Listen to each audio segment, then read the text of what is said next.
jelas sekali, saudaraku yang kasih dalam Tuhan, orang yang berakar itu tentunya tertanam. Jadi kalau kita berakar di dalam Kristus, saudaraku, maka ya kita dikatakan dalam Yeremia pasalnya yang ke-17 ayat yang ke-7 dan 8, seperti pohon yang ditanam di tepi aliran air. Jadi hidup kita seperti pohon yang ditanam di tepi aliran air, yang akar-akarnya itu merambat sampai ke air yang mengalir tersebut, sehingga dia bisa mensuplai air yang didapat, saudaraku, dari batang air itu kepada pokoknya dan juga kepada semua carang dan daunnya, sehingga pohon itu tidak takut pada masa kering, tidak juga khawatir dengan panas terik, dan juga saudaraku yang dikasih oleh Tuhan tidak khawatir tentang apapun. Dan justru saudaraku, mereka dikatakan pohon seperti pohon-pohon yang ditanam di tepi air itu adalah gambaran daripada hidup kita anak-anak Tuhan yang berbuah pada waktunya. Kita menjadi gereja yang berbuah-buah, itulah yang Tuhan inginkan, itulah yang Tuhan kehendaki dalam hidup kita. Karena firman Tuhan berkata, setiap pohon yang tidak berbuah akan ditebang sampai ke akar-akarnya. Jadi jelas saudaraku, bahkan kita tahu pohon ara yang tumbuh di pinggir jalan, pada waktu itu sebenarnya tidaklah musim buah pohon ara. Itu kata Alkitab. Tidak musim buah pohon ara. Tetapi Yesus karena merasa lapar, saudaraku yang kasih dalam Tuhan, dia menghampiri pohon ara tersebut. Dia berharap dia mendapatkan buah dari pohon tersebut. Dan sekali lagi pohon ara itu adalah menggambarkan hidup saya dan saudara. Gambaran dari kita orang-orang percaya. Nah ketika Yesus ada di sana, betapa kecewanya Tuhan Yesus. Karena apa? Karena ternyata dia tidak menemukan buah. Walaupun memang saat itu menurut firman Tuhan dikatakan bahwa bukanlah musim berbuah. Tapi tetap Tuhan nggak ada tedeng aling-aling saudara. Nggak ada dispensasi. Dia langsung kutuk itu pohon ara.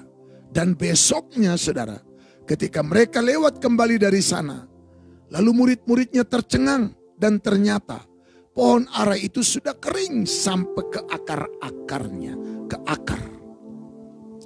Akar kembali digambarkan daripada orang yang tinggal di dalam Tuhan. Karena ingat dalam Kolose pasal 2 ayat yang ke-6, kamu telah menerima Kristus Yesus Tuhan kita. Hendaklah hidupmu tetap di dalam Dia. Jadi kalau kita mau tetap di dalam Dia, saudaraku yang kasih dalam Tuhan, lalu dalam ayat yang ke-7 dikatakan, biarlah kita berakar, hendaklah kamu berakar. Jadi orang yang tetap di dalam Tuhan itu adalah orang yang berakar di dalam Tuhan. Dia berakar di dalam Dia. Jadi saya dan saudara harus berakar. Kalau kita bicara akar ya kembali ke dalam Yeremia pasal 17 tadi saudara. Dalam Yeremia pasal 17 ayat yang ke-7 itu dikatakan kalau bicara hidup yang berakar itu ya seperti pohon yang ditanam di tepi aliran air. Jangan seperti pohon ara yang ditanam di pinggir jalan.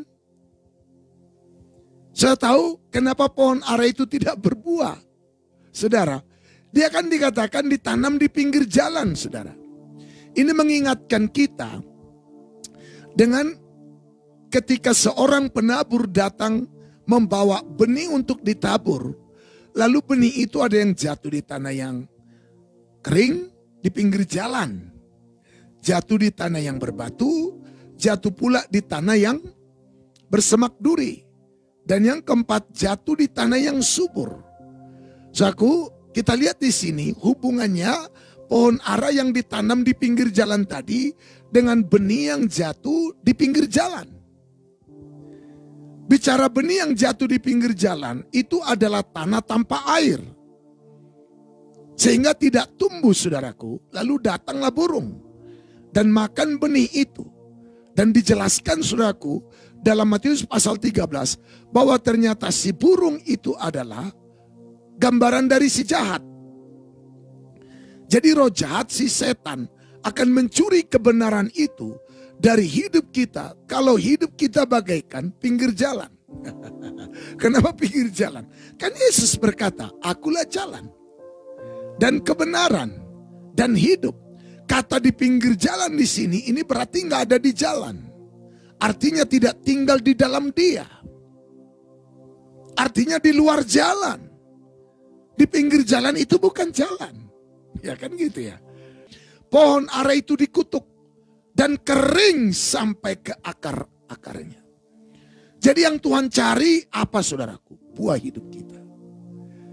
Saudara, kita lihat tadi di dalam ayat yang ke-7 dalam kitab Yeremia pasal yang ke-17, ya ayat yang ke-8-nya saudaraku, langsung aja ke ayat 8. Ia seperti pohon yang ditanam di tepi air, yang merambatkan akar-akarnya ke tepi batang air, dan yang tidak mengalami datangnya panas terik. Artinya panas matahari tidak menyakitin dia. Ya, panas matahari tidak menyakiti saudaraku. Ya, dan yang tidak mengalami datangnya panas terik, yang daunnya tetap hijau, dan yang tidak khawatir dalam tahun kering, dan yang tidak berhenti menghasilkan buah. Tidak berhenti, artinya apa? Terus menerus berbuah. Lalu kaitannya tadi dengan pohon ara yang dikutuk sama Tuhan, yang walaupun bukan musim berbuah pohon ara, kenapa dikutuk? Nggak adil dong. Andai kata pohon ara itu ngomong, loh Tuhan, kenapa aku dikutuk? Kan ini bukan musim buah ara. Ngapain cari buah ara jika memang tidak musim buah ara? Saudara, percuma cari buah durian kalau memang tidak lagi musim buah durian. Semua ada musimnya. Tapi di sini Tuhan mau mengajarkan kepada saya dan saudara, kenapa pohon ara itu akhirnya dikutuk saudaraku. Dalam Matius pasal 21 itu ya. Ya. Dan mulai dari ayat yang khususnya di ayat 19. Di dekat jalan ia melihat pohon ara lalu pergi ke situ. Nah, saudaraku catat aja ayatnya. Nah, saudaraku, ini yang Tuhan mau ajarkan kepada saudara dan saudara, supaya kita menjadi seperti pohon yang ditanam di tepi batang air tersebut. Dalam ayat yang ke-8 tadi, saudaraku, dalam Yeremia pasalnya yang ke-17, tidak berhenti menghasilkan buah. Berarti terus menerus berbuah. Karena Tuhan mau mengajarkan kita perkara roh. Kalau memang perkara daging, perkara lahiriah, memang ada musimnya. Seperti pohon ara tadi yang di dalam Matius pasal 21. Ya memang bukanlah musim buah ara saat itu. Tapi kalau sudah perkara roh, saudara yang kasih Tuhan, ini enggak berhenti. Kita harus terus berbuah.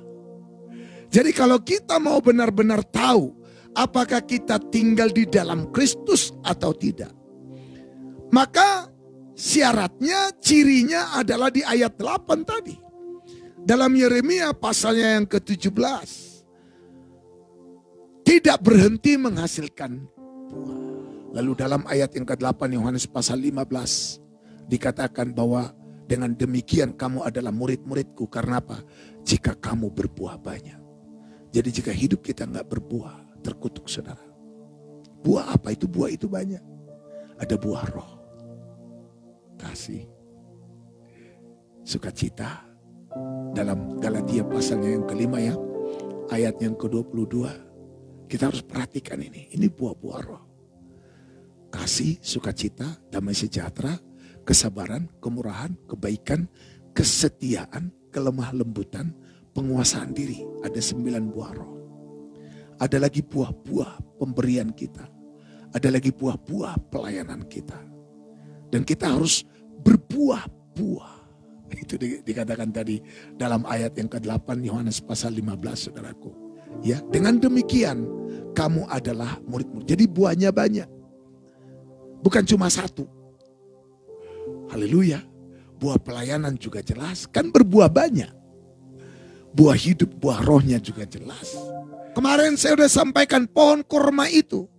Kita kan kalau ditanam di bait Allah, berakar di bait Allah, kita dikatakan seperti pohon korma, saudaraku.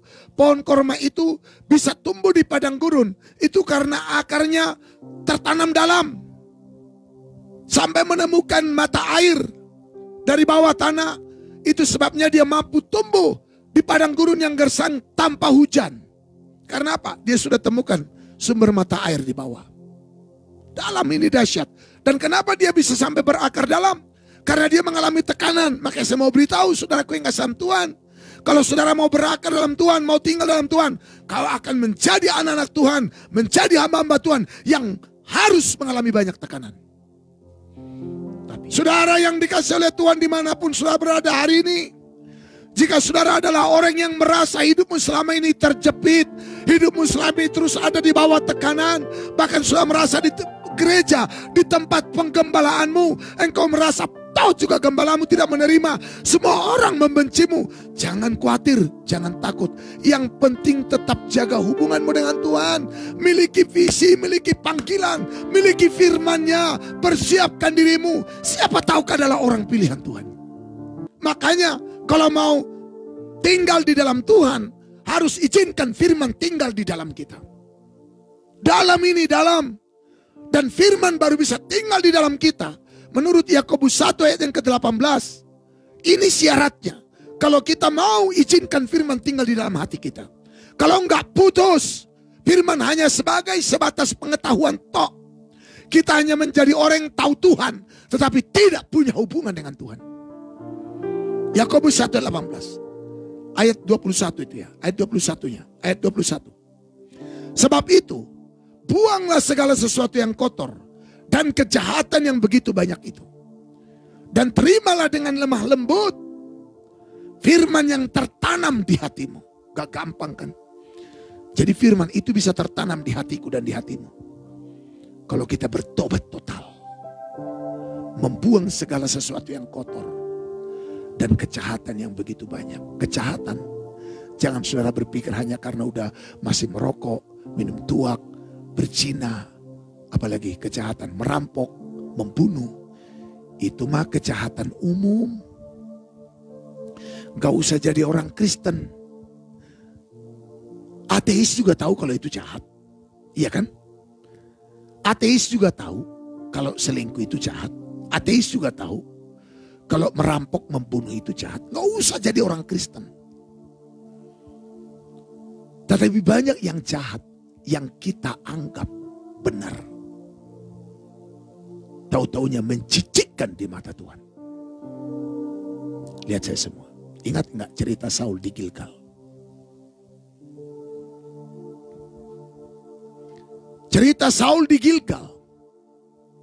Waktu itu Samuel setelah mengurapi dia, Samuel berkata, tunggu aku di sana sampai aku datang. Baru kita akan persembahkan korban bakaran, korban keselamatan kepada Tuhan. Dan kita akan perang melawan Filistin. Tunggu hari ke-7. Dan akhirnya Saul, karena situasi, karena keadaan saat itu, tidak taat kepada perintah Samuel, yang adalah juga perintah Tuhan. Lalu apa yang terjadi? Saul membakar korban keselamatan itu. Dan Samuel datang. Apa salahnya? Situasional kan? Karena semua rakyat waktu itu sudah pada lari karena tekanan daripada musuh. Seringkali karena situasi kita akhirnya mengambil keputusan yang tidak tepat. Dan itu yang membuat Saul langsung di blacklist dari surga.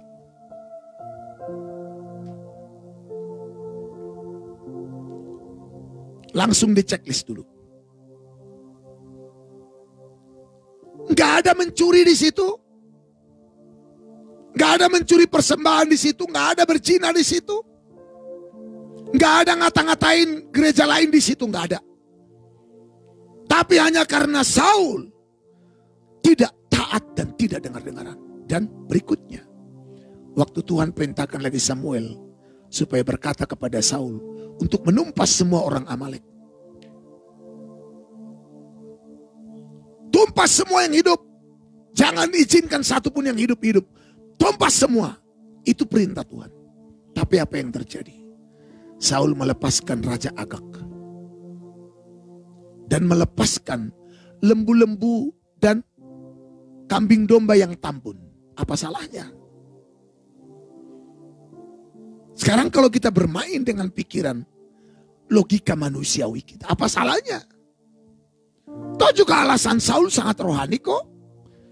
Ini aku sengaja ambil untuk jadi korban untuk Tuhanmu. Ini aku sengaja lepas untuk jadi korban. Kembalikan, ada kaitannya dengan ibadah kan? Kembalikan, kelihatannya rohani banget kan? Tapi apa kata Tuhan? Aku menyesal memilih engkau jadi raja. Saudara lihat di sini. Saudara lihat di sini. Tajam saudara. Jadi harus buang semua segala sesuatu yang kotor. Tinggal di dalam dia itu gak gampang. Maka harus berakar. Harus terus ketergantungan dengan Tuhan. Jangan hati kita menjauh.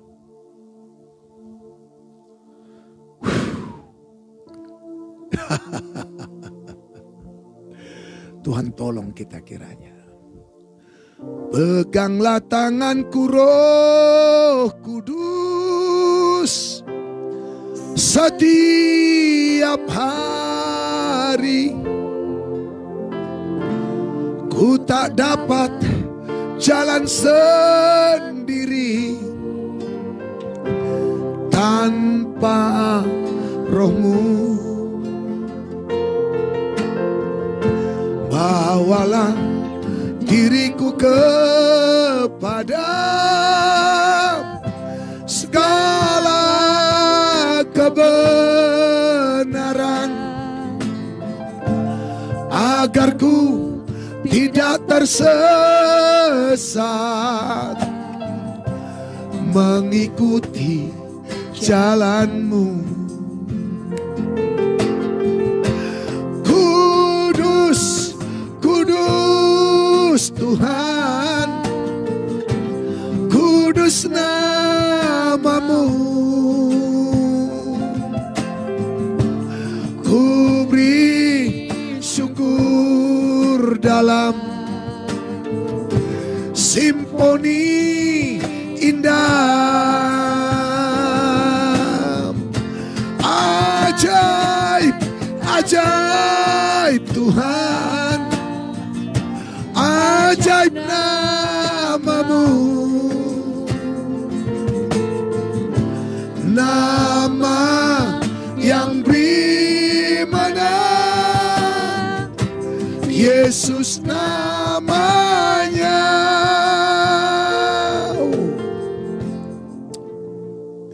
Jadi lihat saya, udah ngerti gini aja kita adu Tuhan, Tuhan, Tuhan, Tuhan, adu Tuhan. Rasa ketergantungan kita akan Tuhan itu semakin kuat. Ku tak dapat jalan sendiri, Tuhan tolonglah daku, biarlah sinar-Mu menerangi,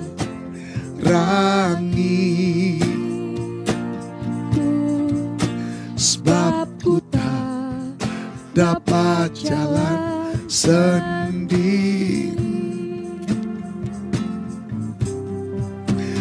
Ku tak dapat jalan sendiri.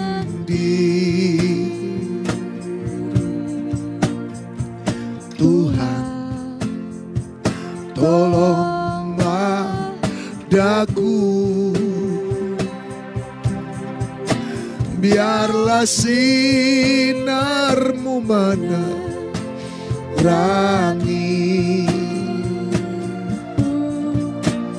sebab ku tak dapat jalan sendiri.